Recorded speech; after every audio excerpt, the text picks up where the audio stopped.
Hola a todos, muy buen día. ¿Cómo están? Nuevamente nos encontramos aquí para leer un capítulo más del libro Palabras de Vida del Gran Maestro. Me da mucho gusto estar aquí nuevamente con ustedes. Y el día de hoy veremos el capítulo número 2, la parte 1, titulado La siembra de la verdad. Y antes de empezar con este capítulo, me gustaría invitarles a ustedes que están escuchando que inclinemos el rostro para elevar una oración antes de empezar, para que Dios sea quien dirija nuestros pensamientos y las palabras de este libro. Inclinemos el rostro. Padre nuestro que moras en las alturas de los cielos, alabamos y glorificamos tu nombre porque para siempre es tu misericordia y a pesar de nuestros pecados nos amas con amor eterno. Padre, muchas gracias por darnos la oportunidad de ser tus hijos en Cristo Jesús. Gracias por darnos la salvación en tu Hijo y darnos luz en este mundo de oscuridad. Padre, ahorita vamos a empezar el capítulo 2 de este libro y te queremos pedir, Señor, que tú seas quien dirija nuestros pensamientos hacia ti y nos hagas tierra fértil para que tu palabra germine en nosotros. Te pedimos que tu Santo Espíritu, Señor, sea con nosotros y que nos ayudes a predicar el Evangelio a todo el mundo doquier estemos. Padre, sé tú con nosotros, guárdanos y guíanos, ayúdanos también a poner en práctica lo que veremos y no solo ser oyentes, sino ponerlo en práctica. Todo esto te lo queremos pedir no por nuestros méritos, sino en el nombre de Cristo Jesús. Amén.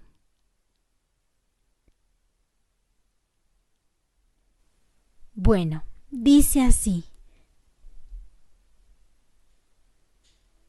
Por medio de la parábola del sembrador, Cristo ilustra las verdades del reino de los cielos y la obra que el gran labrador hace por su pueblo. A semejanza de uno que siembra en el campo, Él vino a esparcir los granos celestiales de la verdad. Y su misma enseñanza en parábolas era la simiente con la cual fueron sembradas las más grandiosas verdades de su gracia. Por su sencillez, la parábola del sembrador no ha sido valorada como debiera haber sido. De la semilla natural, echada en el terreno, Cristo desea guiar nuestras mentes a la semilla del Evangelio, cuya siembra produce el retorno de la gente a su lealtad a Dios. Aquel que impartió la parábola de la semillita es el soberano del cielo y las mismas leyes que gobiernan la siembra de la semilla terrenal rigen la siembra de la semilla de la verdad. Junto al mar de Galilea se había reunido una multitud para ver y oír a Jesús. Una muchedumbre ávida y expectante. Allí estaban los enfermos, sobre sus esteras, esperando presentar su caso ante él. Dios le había conferido a Cristo la autoridad para curar los dolores de una raza pecadora. Y ahora reprendía la enfermedad y difundía a su alrededor vida, salud y paz. Como la multitud seguía aumentando, la gente se aglutinó alrededor de Jesús hasta que no hubo más lugar para recibirlos. Entonces les habló a los que estaban en sus barcos de pesca. Subió a bordo de la embarcación que lo estaba esperando para conducirlo a través del lago. Luego pidió a sus discípulos que le alejaran el barco un poco de la tierra y se dirigió a la multitud que se hallaba en la orilla. junto al lago, se divisaba la hermosa llanura de Genezaret. Más allá se levantaban las colinas y sobre las laderas y la llanura, tanto los sembradores como los segadores se hallaban ocupados, unos echando la semilla y otros recogiendo los primeros granos. Mirando la escena, Cristo dijo: pongan atención. Un sembrador salió a sembrar. Sucedió que al esparcir él la semilla, una parte cayó junto al camino, y llegaron los pájaros y se la comieron. Otra parte cayó en el terreno pedregoso, sin mucha tierra. Esa semilla brotó pronto porque la tierra no era profunda. Pero cuando salió el sol, las plantas se marchitaron y, por no tener raíz, se secaron. Otra parte de la semilla cayó entre espinos, que al crecer la ahogaron, de modo que no dio fruto. Pero las otras semillas cayeron en buen terreno, brotaron, crecieron y produjeron una cosecha que rindió el 30, el 60 y hasta el 100 por uno. Todas estas palabras tú las puedes encontrar en Marcos, capítulo 4, versículo del 3 al 8. La misión de Cristo no fue entendida por la gente de su tiempo. La forma en la que vino no era la que ellos esperaban. El Señor Jesús era el fundamento de todo el sistema judaico. Su imponente ritual había sido divinamente ordenado. El propósito de dicho ritual era enseñar a la gente que en el tiempo prefijado vendría aquel a quien señalaban esas ceremonias. Pero los judíos habían exaltado las formas y las ceremonias y habían perdido de vista su objetivo. Las tradiciones, las máximas y los estatutos humanos ocultaron su vista de las lecciones que Dios se proponía transmitirles. Esas máximas y tradiciones llegaron a ser un obstáculo para la comprensión y práctica de la religión verdadera. Y cuando vino la realidad en la persona de Cristo, no reconocieron que en Él se cumplieron todos sus símbolos, que Él era la sustancia de todas sus sombras. Rechazaron a Cristo, a quien representaban todas sus ceremonias, y se aferraron a sus mismos símbolos e inútiles ceremonias. El Hijo de Dios había venido, pero ellos continuaban pidiendo una señal. Al mensaje arrepiéntanse, porque el reino de los cielos se ha acercado, contestaron exigiendo un milagro. El Evangelio de Cristo fue un tropezadero para aquellos porque demandaban señales en vez de demandar un Salvador.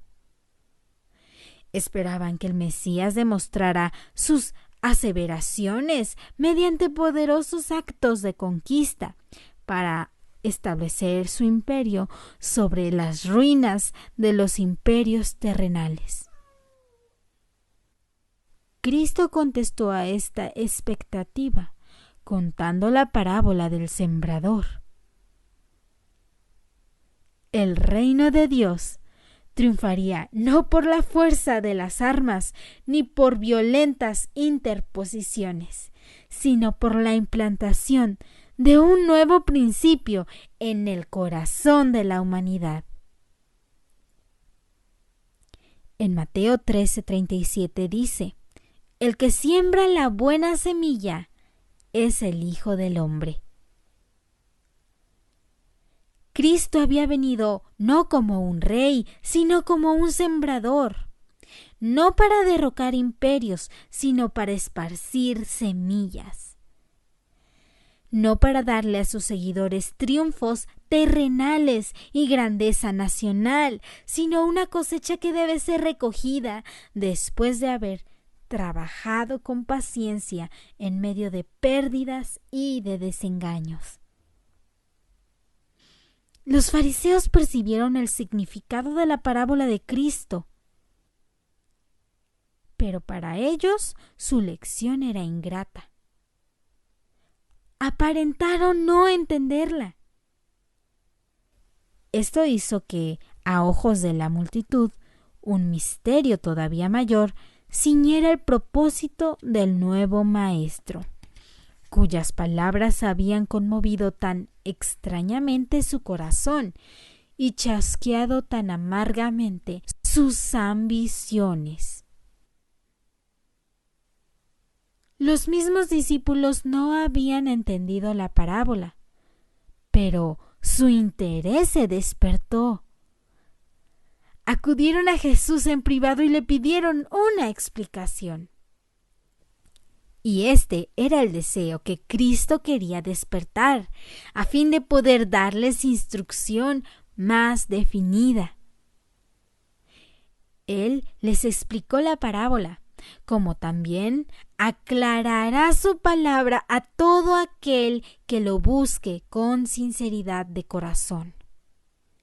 Queridos hermanos oyentes, si ustedes tienen duda de la palabra de Dios, si tienen ganas de conocer más pero no saben porque no entienden, pidan a Dios en oración que les explique la parábola, que les explique la palabra, para que ustedes puedan entender, porque a todo aquel que pide le es dado.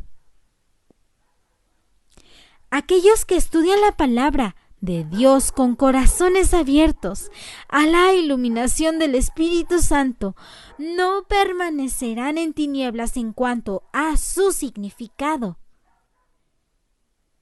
Pues el que quiere hacer la voluntad de Dios, dijo Cristo, conocerá si la doctrina es de Dios o si yo la hablo por mi propia cuenta. Todas estas palabras están escritas en Juan 7:17. Todos los que acuden a Cristo en busca de un conocimiento más claro de la verdad, lo recibirán. Él desplegará ante ellos los misterios del reino de los cielos, y estos misterios serán entendidos por el corazón que anhela conocer la verdad. Como dice en la palabra de Dios, clama a mí y yo te responderé, y te enseñaré cosas grandes y ocultas que tú no conoces. Una luz brillará en el templo del alma, una luz celestial, y se revelará a los demás cual brillante fulgor de una lámpara en el camino oscuro. El sembrador salió a sembrar.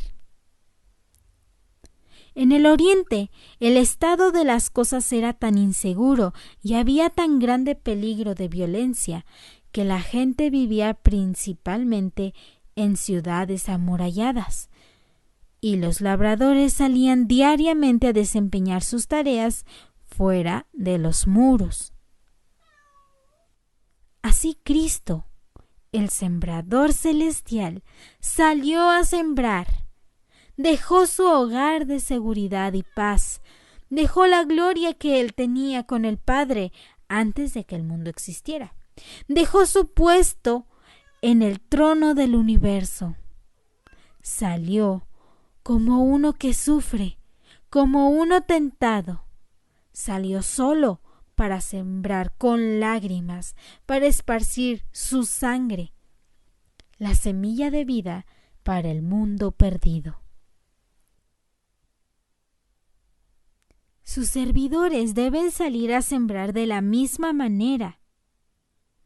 Cuando Abraham recibió el llamamiento a ser un sembrador de la semilla de la verdad, se le ordenó: deja tu tierra, tus parientes y la casa de tu padre para ir a la tierra que yo te voy a mostrar. Estas palabras están en Génesis 12:1. Y salió sin saber a dónde iba, como dice en Hebreos 11:8. Así el apóstol Pablo, orando en el templo de Jerusalén, recibió el mensaje de Dios: ve, porque yo te enviaré lejos, a los gentiles. Bien escrito en Hechos 22:21. Así, los que son llamados a unirse con Cristo deben dejarlo todo para seguirlo. Las antiguas relaciones deben de ser rotas, abandonar los planes de la vida y renunciar a las esperanzas terrenales. La semilla debe sembrarse con trabajo y lágrimas, en la soledad y mediante el sacrificio. No con influencias mundanales, no en tibieza, teniendo a Dios y también sirviendo al enemigo. No. El sembrador siembra la palabra. Cristo vino a sembrar el mundo de la verdad. Desde la caída del ser humano, Satanás ha estado sembrando las semillas del error. Por medio de un engaño, obtuvo el dominio sobre la raza humana en el principio, y así trabaja todavía para derrocar el reino de Dios en la tierra y colocar a los hombres bajo su poder. Un sembrador proveniente de un mundo más alto, Cristo, vino a sembrar las semillas de la verdad. Aquel que había estado en los concilios de Dios, aquel que había morado en el lugar santísimo del Eterno, podía impartir a la gente los puros principios de la verdad. Desde la caída de Adán, Cristo había sido el revelador de la verdad al mundo. Por medio de él, se comunica a todo el mundo la incorruptible semilla, la palabra de Dios que vive y permanece para siempre, como viene en 1 de Pedro 1:23. Saben, en Juan 10:10 nos viene ejemplificado todo lo que aquí dice, porque dice: el ladrón no vino sino para hurtar, matar y para destruir, mas yo he venido para que tengan vida y la tengan en abundancia. Estas palabras las dijo Cristo Jesús. El ladrón es Satanás. Él vino para meter las semillas de la mentira, del error, para que a través de eso nos robe de la mano del Señor. Pero Cristo Jesús vino a sembrar la semilla de la verdad, para que todo aquel que le tenga pueda tener vida, pero no cualquier vida, sino vida en abundancia.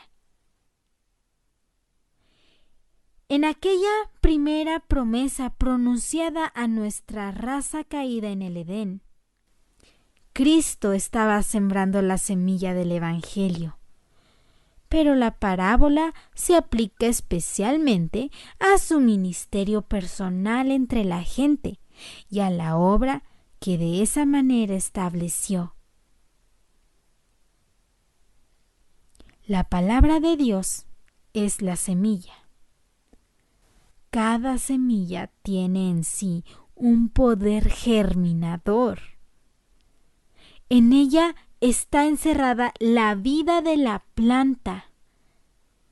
Así hay vida en la palabra de Dios. Cristo dice: las palabras que yo les he hablado son espíritu y son vida. Lo pueden ver en Juan 6:63.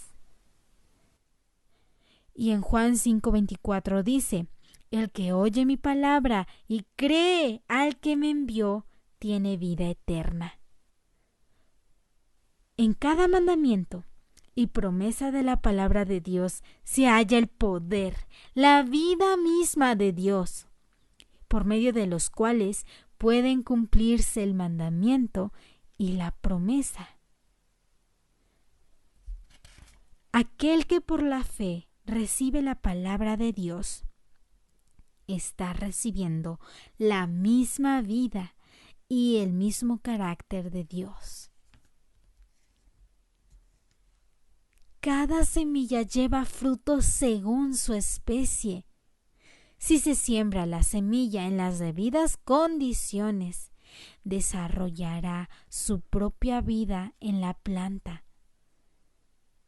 Recibe en el alma por la fe la incorruptible simiente de la palabra y producirá un carácter y una vida a la semejanza del carácter y de la vida de Dios. Los maestros de Israel no estaban sembrando la semilla de la palabra de Dios.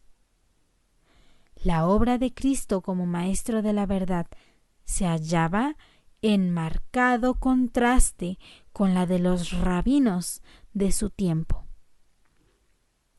Ellos se espaciaban en las tradiciones, teorías y especulaciones humanas.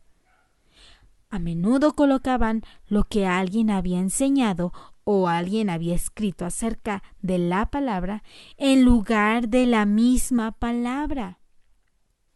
Su enseñanza no tenía poder para vivificar el alma. El tema de la enseñanza y la predicación de Cristo era la palabra de Dios. Él hacía frente a los inquiridores con un sencillo escrito está. ¿Qué dice la Escritura? ¿Cómo lees? En cada oportunidad, cuando se despertaba algún interés, con independencia de que fuera por obra de un amigo o un enemigo, él sembraba la semilla de la palabra. Aquel que es el camino, la verdad y la vida, siendo él mismo la palabra viviente, señala las Escrituras, diciendo, ellas son las que dan testimonio de mí, como viene en Juan 5:39. Y luego dice en Lucas 24:27, comenzando por Moisés y por todos los profetas, les explicó lo que se refería a él en todas las Escrituras. Los siervos de Cristo han de hacer la misma obra. En nuestro tiempo, así como antaño, las verdades vitales de la palabra de Dios son puestas a un lado para dar lugar a las teorías y especulaciones humanas. Muchos profesos ministros del Evangelio no aceptan toda la Biblia como palabra inspirada. Un hombre sabio rechaza una porción, otro objeta otra parte. Valoran su juicio como superior a la palabra, y los pasajes de las Escrituras que ellos enseñan se basan en su propia autoridad. La divina autenticidad de la Biblia es destruida. Así se difunden semillas de incredulidad, pues la gente se confunde y no sabe qué creer. Hay muchas creencias que la mente no tiene derecho a albergar. En los días de Cristo, los rabinos interpretaban forzada y místicamente muchas porciones de la Escritura. Como la sencilla enseñanza de la palabra de Dios condenaba sus prácticas, trataban de destruir su fuerza. Lo mismo se hace en la actualidad. A fin de justificar la transgresión de la ley divina, se presenta la palabra de Dios como algo misterioso y oscuro. Cristo reprendió estas prácticas en su tiempo. Él enseñó que la palabra de Dios debía de ser entendida por todos. Presentó las Escrituras como una obra de incuestionable autoridad, y nosotros debemos hacer lo mismo. La Biblia ha de ser presentada como la palabra del Dios infinito, como el fin de toda controversia y el fundamento de la fe. Se ha despojado a la Biblia de su poder, y los resultados se ven en una disminución del tono de la vida espiritual. En los sermones de muchos púlpitos de nuestros días no se percibe esa manifestación divina que despierta la conciencia y vivifica el alma. Los oyentes no pueden decir: ¿no ardía nuestro corazón en nosotros mientras nos hablaba en el camino y cuando nos abría las Escrituras?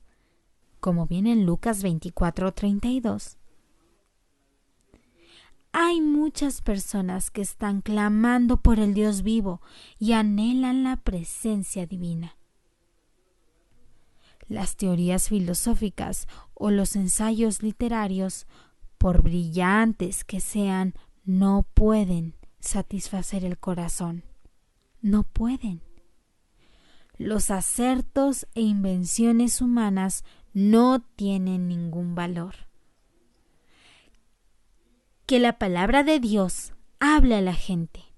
Que los que han escuchado solo tradiciones, teorías y adagios humanos oigan la voz de aquel cuya palabra puede renovar el alma para vida eterna. El tema favorito de Cristo era la ternura paternal y la abundante gracia de Dios. Se espaciaba mucho en la santidad de su carácter y de su ley. Se presentaba a sí mismo como el camino, la verdad y la vida. Sean estos los temas de los ministros de Cristo. Presenten la verdad tal cual es en Jesús. Aclaren los requisitos de la ley y del Evangelio. Hablen a la gente de la vida de sacrificio y abnegación que llevó Cristo, de humillación y muerte, de su resurrección y ascensión, de su intercesión por ellos en las cortes de Dios y de su promesa, que la pueden buscar ahorita mismo en sus Biblias en Juan 14:3, que dice: vendré otra vez y los llevaré conmigo, para que estén donde yo estoy. Amigos, en lugar de debatir sobre teorías erróneas o de tratar de refutar a los opositores del Evangelio, sigamos el ejemplo de Cristo. Dejemos resplandecer las frescas verdades del tesoro divino. Que prediques la palabra. Siembra sobre todas aguas.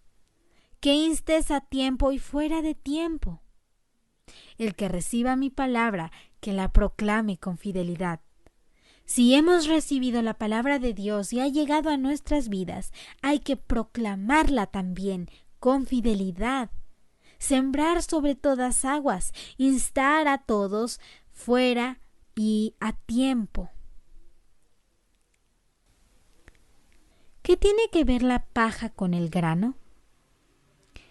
Toda palabra de Dios es limpia. No añadas a sus palabras para que no te reprenda y seas hallado mentiroso.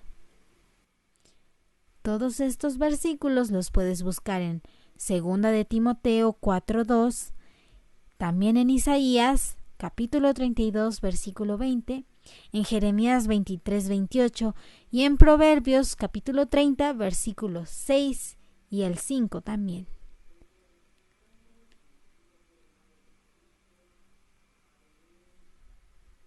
El sembrador siembra la palabra. Aquí se presenta el gran principio que debe gobernar toda obra educativa. La semilla es la palabra de Dios y debemos entonces, como sembradores del Señor, como trabajadores, sembrar la palabra de Dios, que es la semilla. Pero en muchas escuelas la palabra de Dios ha sido descartada. Otros temas ocupan la mente. El estudio de autores incrédulos ha recibido un lugar relevante en el sistema educativo. Opiniones escépticas se han entretejido y se entretejen en el texto de los libros de estudio. Las investigaciones científicas desvían porque sus descubrimientos se interpretan mal y se pervierten. Se compara la Biblia de Dios con las supuestas enseñanzas de la ciencia y se la hace parecer como errónea e indigna de confianza. Así se siembran en las mentes juveniles semillas de dudas que brotan en el tiempo de la tentación. Cuando se pierde la fe en la palabra de Dios, el alma no tiene ninguna guía ni ninguna seguridad.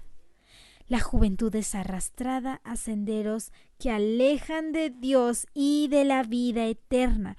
Y es por eso que no debemos de mantener la semilla del error que Satanás ha puesto a través de diferentes medios, a través de la escuela, de la educación que ahora se da, de los medios de comunicación. No debemos de permanecer con esa semilla, sino que debemos de alimentarnos con el agua de vida, que es la palabra de Dios, con la semilla de la verdad, y así poder aumentar nuestra fe en el Señor.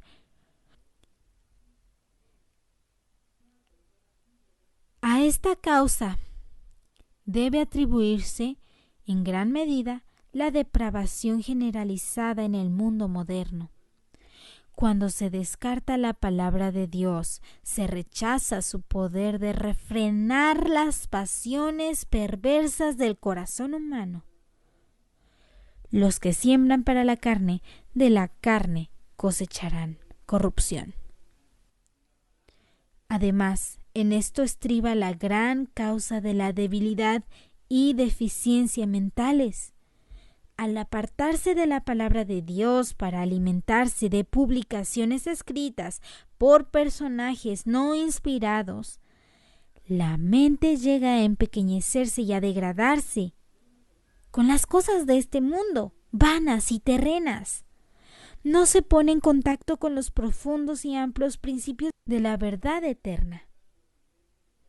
La inteligencia se adapta a la comprensión de las cosas con las cuales se familiariza, y al dedicarse a las ocupaciones finitas se debilita y su poder disminuye, y después de un tiempo llega a ser incapaz de desarrollarse.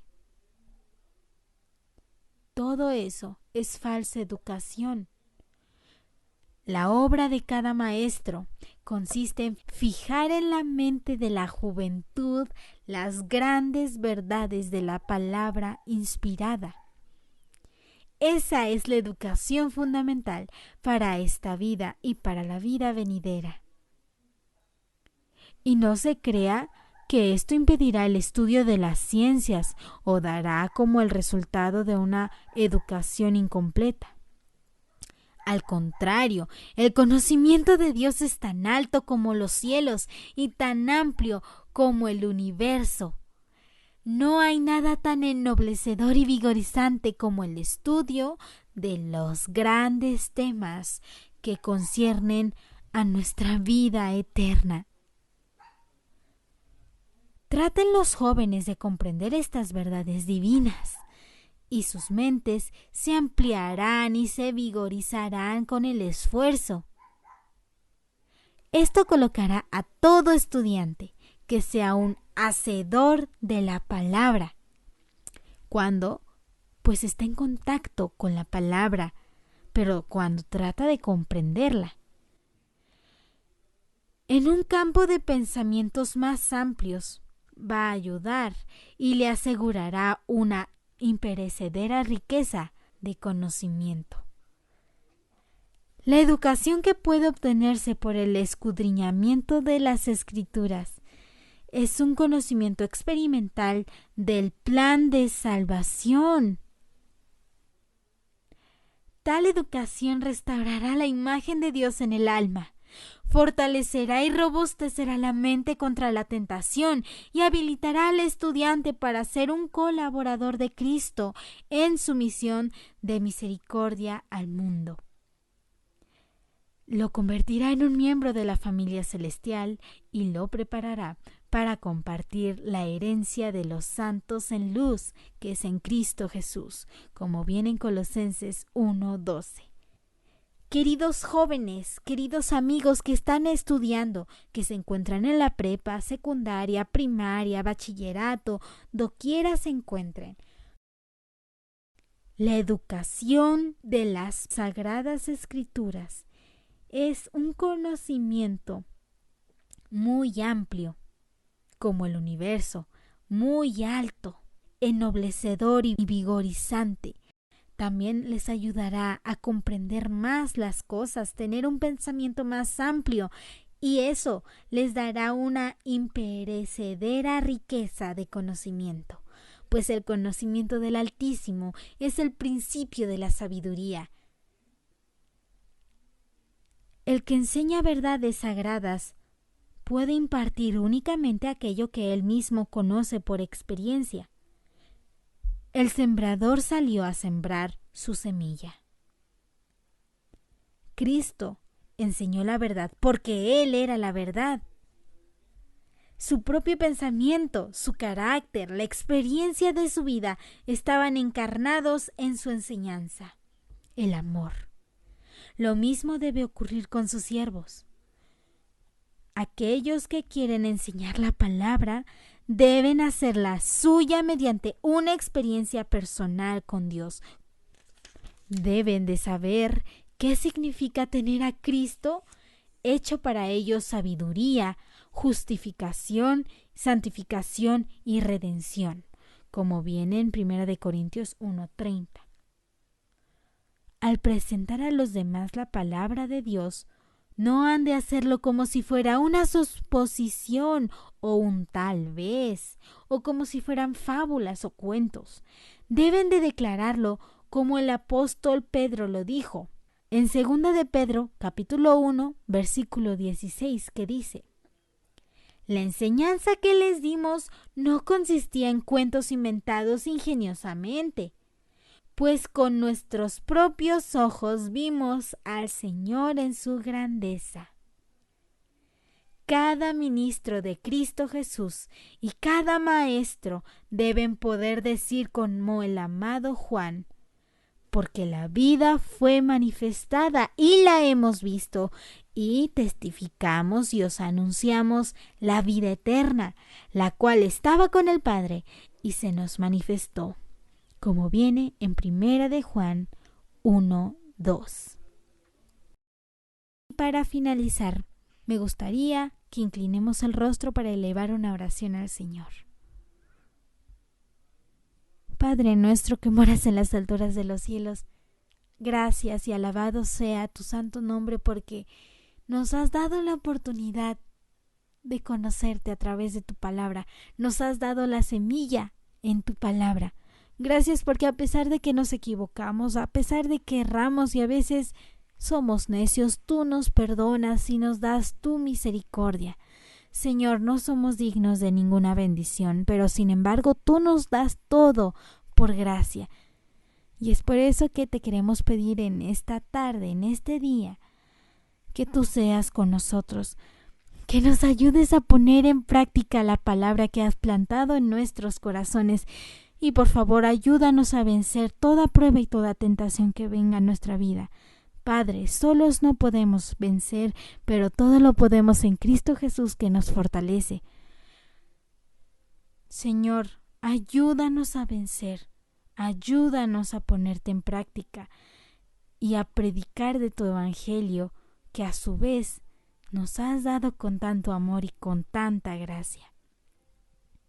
En tu nombre encomiendo a cada uno de los que están escuchando este audiolibro. A los del grupo pequeño, Señor, los encomiendo en tu mano. Guárdalos, cuídales y ayúdanos a permanecer con tu Santo Espíritu, morando en nuestros corazones de hoy en adelante y para siempre, Señor. Todo esto te lo queremos pedir y agradecer también, porque sabemos que tú eres grande y poderoso y fiel y verdaderas tus palabras. Todo esto en el nombre de Jesús. Amén.